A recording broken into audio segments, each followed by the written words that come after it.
श्री भगवान अपने जन्म तत्व के संबंध में बता रहे हैं, मैं अजन्मा होकर भी देव, मनुष्य, पशु इत्यादि योनियों में आविर्भूत होता हूँ। यदि प्रश्न हो कि इसमें क्या विचित्रता है, जीव भी तो वस्तुतः अज ही है और स्थूल शरीर के नाश होने पर जन्म ग्रहण करता है, तो इसके उत्तर में कहते हैं, अव्ययात्मा अर्थात मेरा शरीर अनश्वर है, परंतु जीव का शरीर नश्वर है। और भी जीव का अजत्व भिन्न प्रकार का है।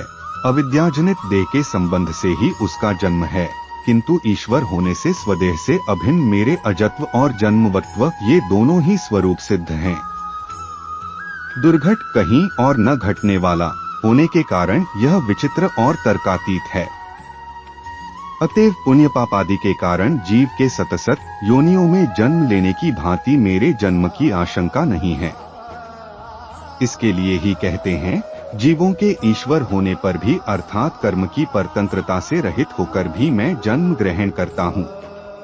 अच्छा, जीव भी अपने बंधक लिंग शरीर के कर्म से प्राप्त होने वाले देवतादि के शरीर को प्राप्त करता है। आप परमेश्वर लिंगरहित सर्वव्यापक और कालकर्म आदि के नियंता हैं। श्रुति के इस वचनानुसार आप सर्वजगद रूप हैं ही, तथापि विशेष भाव से आप यह ऐसा कहते हैं कि एवं भूतोप्यहे संभवामि अर्थात ऐसा होने पर भी मैं आविर्भूत होता हूँ। इससे मैं समझता हूँ कि संपूर्ण जगत से विलक्षण विशेष अपने नित्य स्वरूप को प्रकाशित करने के लिए ही आपका जन्म होता है। आपके वे शरीर कैसे होते हैं?